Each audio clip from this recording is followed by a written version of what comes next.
दोस्तों ये वीडियो देखने के बाद आपको मैं यकीन दिलाता हूँ कि आपको और कोई जो है वीडियो देखने की ज़रूरत नहीं पड़ेगी बजाज चेतक के बारे में, क्योंकि इस वीडियो के अंदर मैं वो पॉइंट कवर करने वाला हूँ जो एक बायर जेन्युइनली सोचता है कि इसके अंदर में क्या प्रॉब्लम आ सकती है, क्या ये सही डिसीजन होगा लेने का या नहीं होगा। क्योंकि मैं इस स्कूटर को ऑलमोस्ट 1 ईयर के आसपास चला चुका हूँ और 10,000 किलोमीटर मैंने इसको पूरे चला लिए हैं और 10,200 अप्रॉक्स चला लिए हैं। तो मेरे पास एक जेन्युइन एक्सपीरियंस है आपको ये देने के लिए कि हाँ, ये आप स्कूटर ले सकते हो या नहीं ले सकते, इसके प्रोज़ क्या है, इसके कॉन्स क्या है। चलिए आइए इस वीडियो में हम बात करते हैं। मेरा नाम है हर्ष, आप देख रहे हैं फ्लाइट रोवर। चलिए शुरू करते हैं। बात कर लेते हैं इसकी बिल्ड क्वालिटी। बिल्ड क्वालिटी तो आप जानते ही हैं कि इसकी जो है मेटल की है और स्टील बॉडी इसके अंदर में दी हुई है, तो सॉलिड बिल्ड क्वालिटी है। बिल्ड क्वालिटी को लेकर कोई कंप्लेंट नहीं है। बाकी स्कूटर्स के कंपैरिजन में इसने बहुत ज़बरदस्त क्वालिटी दी है। बट बिल्ड क्वालिटी से ये क्या होता है, कभी कभी बहुत थोड़ा हैवी भी हो जाता है, तो इसकी बात मैं आपसे हैंडलिंग भी करूँगा। बट बिल्ड क्वालिटी वाइज अगर मैं बात करूँ तो टू द पॉइंट अगर बात करें, बहुत ज़बरदस्त है और अच्छी है। ऐसी बिल्ड क्वालिटी अगर सारे स्कूटर्स दे तो बहुत अच्छी बात है। लेकिन अगर बिल्ड क्वालिटी की बात करें अगर लॉन्ग राइड्स के लिए, तो लॉन्ग राइड्स के लिए ये स्कूटर नहीं है। जैसे कि आप जानते हैं कि इसके अंदर में 95 किलोमीटर की रेंज मिलती है और अगर आप स्ट्रेट रास्ते में जा रहे हो जिसमें गड्ढे वगैरह नहीं है, तो उस हिसाब से तो ये रास्ता के लिए आपका बहुत अच्छा कंफर्ट दे देगा आपको। अदरवाइज़ जो है, अगर आपका गड्ढों भरे रास्ते हैं और आपको लॉन्ग जर्नी है तो ये थोड़ी सी चलने में आपको दिक्कत आ सकती है बजाज चेतक में। बात कर लेते हैं इसकी स्पीड एंड एक्सेलरेशन की। स्पीड एंड एक्सेलरेशन इसका बहुत ज़बरदस्त है। हाँ, एक पॉइंट के बाद जो है ये बहुत ज़्यादा स्पीड नहीं ग्रैब करता है, क्योंकि इसकी स्पीड एक लिमिट है जो कि कैप की हुई है 65 किलोमीटर पर आवर की स्पीड में। तो आप बहुत ज़्यादा स्पीड पे तो नहीं चला पाओगे, क्योंकि आपको वो चीज़ फील होगी कि जब आप तेज़ चलाने की कोशिश करोगे तो ये बहुत हद तक कम हो जाएगा। लेकिन इनिशियल पिकअप जो है वो हर एक ईवी का जैसे जो होता है तेज़ होता है, वो इसका भी है। तो सिटी के अंदर अगर आप राइड करते हो ना, तो आपको कोई प्रॉब्लम नहीं आने वाली। सिटी के अंदर में बहुत ज़बरदस्त पिकअप है, बाकी गाड़ियों को पीछे छोड़ देगा इनिशियल पिकअप में। जैसे कि आप सिग्नल क्रॉस करते हो या फिर ट्रैफिक जैम में से निकलते हो, तो आपको कोई दिक्कत नहीं आने वाली है। हाँ, अगर आप 40 या 45 के आसपास में अगर आप ऊपर जाने की कोशिश करोगे तो वहाँ डेफिनेटली आपको थोड़ी सी पावर की कमी महसूस होगी। अदरवाइज़ जहाँ आपके रास्ते जाम है, मेन सिटी एरिया में रहते हैं, तो वहाँ आपको कोई दिक्कत नहीं आएगी। और अगर आपका स्पीड कंसर्न नहीं है तब तो कोई बात ही नहीं है। बात कर लेते हैं इसके सस्पेंशन क्वालिटी की। तो सस्पेंशन क्वालिटी इसकी बहुत ज़बरदस्त है। सस्पेंशंस को लेके कोई कंप्लेंट नहीं है। हाँ, इनिशियली मुझे एक दिक्कत आई थी कि मैं जो है बहुत पीछे होकर थोड़ा बैठने लग गया था, ये सोच के कि मैं काफ़ी ज़्यादा लंबा हूँ हाइट के अंदर में। तो मुझे स्कूटर का एक्सपीरियंस नहीं था। मेरे पास टीवीएस अपाची थी इससे पहले, और मैंने ये जो है बाइक से इसके अंदर मैं स्विच किया था। तो डेफ़िनेटली मुझे एक थोड़ा सा इशू हुआ था और मुझे टेल बोन में काफ़ी पेन आया था। बट वो मेरी खुद की गलती की वजह से हुआ था, जो अभी भी मैं उस भुगत रहा हूँ। तो उस गलती को मैंने सुधारा और थोड़ा आगे होके बैठना शुरू किया, तब ये प्रॉब्लम सॉल्व हो गई। और सीटिंग पोस्चर होना सही बहुत ज़रूरी है, वो आपको समझ के फिर आप उसे ट्राई करें। किसी भी स्कूटर या किसी भी बाइक के लिए ये अप्लाई करता है। और तो बात करें सस्पेंशन की, तो बहुत ज़बरदस्त सस्पेंशन है, इसमें आपको कोई दिक्कत नहीं आएगी बाकी अगर स्कूटर से कंपेयर करें तो। अब बात कर लेते हैं इसकी बैटरी की, जो कि मेन पॉइंट है, मेजर पॉइंट है। बैटरी इसका मेजर पॉइंट इसलिए बता रहा हूँ क्योंकि अब 10,000 किलोमीटर चलाने के बाद, क्योंकि इससे मैंने 2 सर्विस भी करा ली है, अब आपको मैं मेन एक्सपीरियंस शेयर करता हूँ। बैटरी का ऐसा है कि 1 साल के अंदर में मुझे लगभग 7 से 8 महीने तक कोई प्रॉब्लम नहीं आई थी। मान लीजिए कि जैसे अगर मैं फुल्ली चार्ज करके ऑफिस में मैं जनरली चार्ज करता हूँ और अगर वहाँ से चार्ज करके मैं घर आता हूँ और सुबह अगर देखता हूँ अप्रॉक्स 84% में मैंने रात को छोड़ा है, तो सुबह भी मुझे 84% ही बैटरी मिलती थी।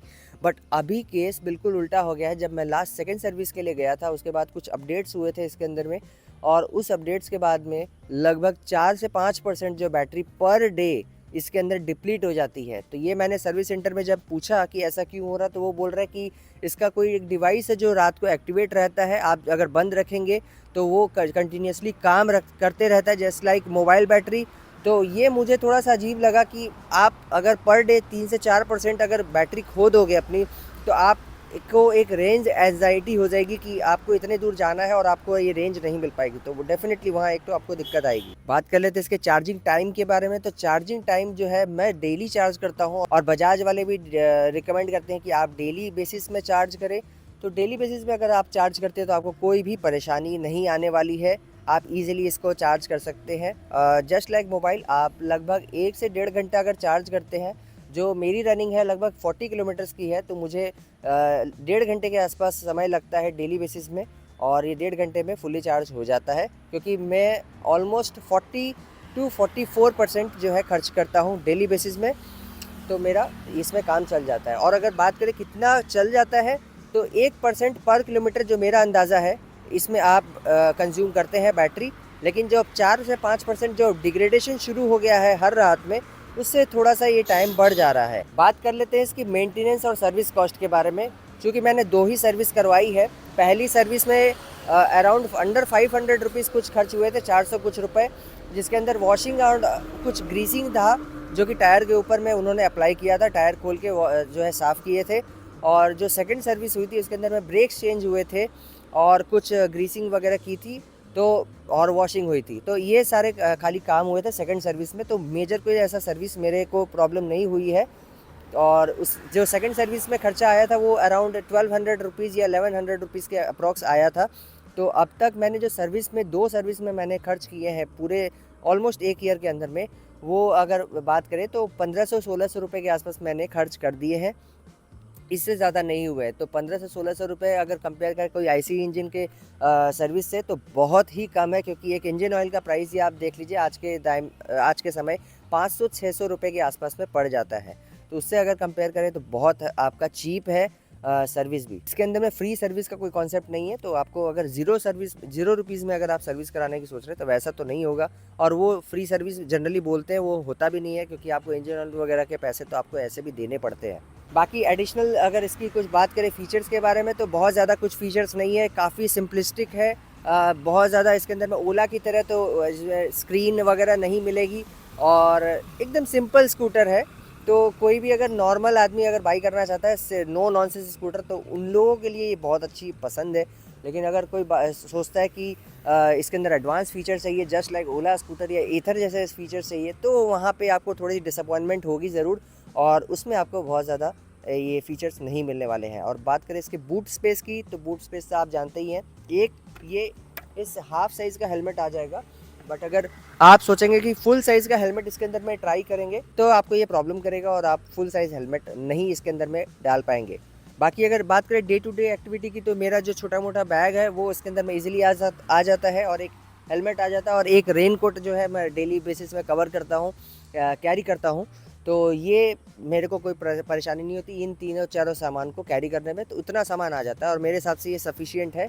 अगर आप बात करें तो बहुत ज़्यादा स्पेस भी लेके आपको क्या करना है। लगभग 1,35,000 या 1,36,000 रुपये मैंने खर्च किए थे इस स्कूटर पे। और अगर बात करें अगर किसी आईसी इंजन के बाइक से, क्योंकि 10,000 किलोमीटर चल चुकी है ये स्कूटर, तो अगर प्राइस वैल्यू कंपेयर की जाए आईसी इंजन से, तो ऑलमोस्ट मैंने इतना पैसा कवर कर लिया है जो मैं पेट्रोल में बचा लिया हूँ। उसके कंपैरिजन में ये मेरे को काफ़ी ज़्यादा वैल्यू फॉर मनी लग रहा है। और अगर मैं इलेक्ट्रिक स्कूटर की बात करूँ और ये वाले स्कूटर की बात करूँ, तो आप इलेक्ट्रिक ऑप्शंस को तब चूज़ कर सकते हैं जब आपके पास ऐसे ऑप्शंस हो, जैसे कि आपको एक लिमिटेड रेंज के अंदर में ट्रैवल करना हो, जैसे मुझे ऑफिस से घर और घर से ऑफिस ज़्यादा ट्रैवल करना होता है, और आसपास का भी छोटा मोटा एरियाज अगर मुझे जाना है तो मैं इसे ट्रैवल कर सकता हूँ बिना किसी दिक्कत के।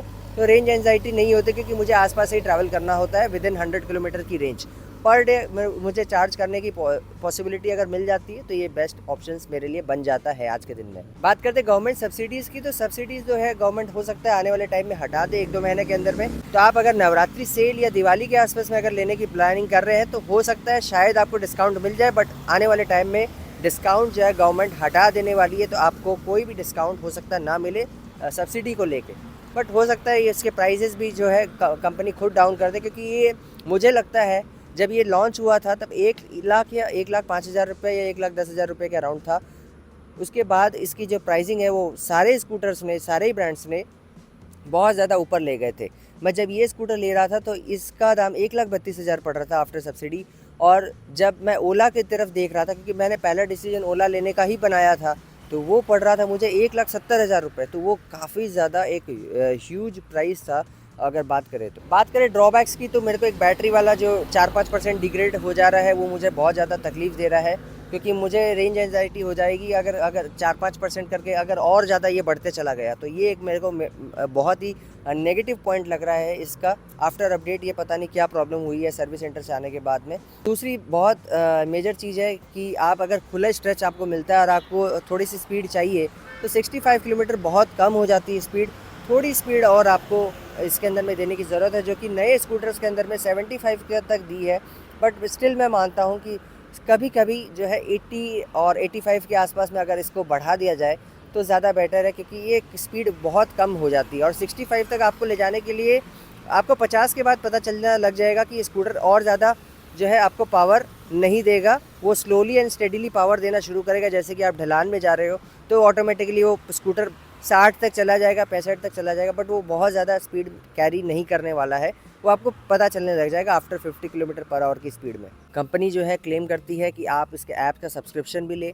तो ऐप सब्सक्रिप्शन आपके लिए कितना फ़ायदेमंद होगा, आप अगर चाहते हैं तो मैं आपको वो भी बता सकता हूँ। बट मेरा अगर पर्सनल एक्सपीरियंस ले तो 1800 और 1900 रुपये के आसपास में अगर आप ऐप का सब्सक्रिप्शन लेते हो तो वेस्ट ऑफ मनी है बिल्कुल। क्योंकि जब मैंने बजाज सर्विस सेंटर में बात करी तो उन लोगों ने बोला कि भैया आपने क्यों बाई किया, मैंने तो आपको रिकमेंड नहीं किया था, तो आपने बाई किससे पूछ के किया। मतलब ये तक मुझसे सुनने पड़ा वहाँ के एम्प्लॉइज़ से। तो आप समझ सकते हैं कि ऐप जो उन्होंने बनाई है वो कम्प्लीटली वेस्ट ऑफ मनी है। पैसा चार्ज कर रहे हैं जस्ट किस पर्पज़ के लिए मुझे नहीं पता, बट ऐसी सर्विस नहीं देनी चाहिए अगर ऐप बना रहे हैं तो। बाकी कंपनी से उनको सीखना चाहिए। छोटी मोटी कंपनी जब इतना अच्छा ऐप बना के दे रही है तो बजाज को एटलीस्ट इम्प्रूव करने की ज़रूरत है, अगर वो बहुत इतना बड़ा नाम है तो ये एक मेरा फाइनल रिव्यू था बजाज चेतक को लेके। अगर आपको बाई करना है तो आप ये सही डिसीजन ले सकते हो कि हाँ, अगर आपको आसपास में ट्रैवल करना है, अगर रेंज आपका अगर मैटर नहीं करता है, अगर 95 किलोमीटर या 90 किलोमीटर के अराउंड आपको ट्रैवल करना और डेली चार्ज कर सकते हैं, आपके लिए बहुत बढ़िया ऑप्शन है। ये 4-5% वाला जो प्रॉब्लम मैं बता रहा हूँ, ये आप सर्विस सेंटर में पहले बाई करने के पहले पूछ लें कि नए वाले स्कूटर्स में हुआ है कि नहीं। ये मुझे तो 1 साल जो है ऑलमोस्ट होने वाला है, हुआ नहीं है। 1 महीने बाद जो है हो जाएगा। लगभग 11 महीने हुए हैं बाई किए हुए और 10,000 किलोमीटर मैंने ट्रैवल कर लिया है इसके अंदर में। तो एज सच स्कूटर लेके मुझे कोई दिक्कत नहीं आई। एक बैटरी लेके आई थी और रेंज लेके मुझे कोई प्रॉब्लम है नहीं। इस स्कूटर के रिलेटेड अगर आपकी और कोई क्वेरी है तो आप मुझसे पूछ सकते हैं कमेंट बॉक्स में। और अगर इससे रिलेटेड और कोई वीडियो चाहते हैं तो आप उसको भी, टॉपिक को भी वहाँ पे मेंशन कर सकते हैं। मैं आपको वहाँ पे मदद करने की ज़रूर कोशिश करूँगा। तो बस इतना ही इस वीडियो में। मैं मिलता हूँ आपसे नेक्स्ट किसी वीडियो में। तब तक के लिए मुझे इजाज़त दीजिए। मैं हर्ष शर्मा, धन्यवाद।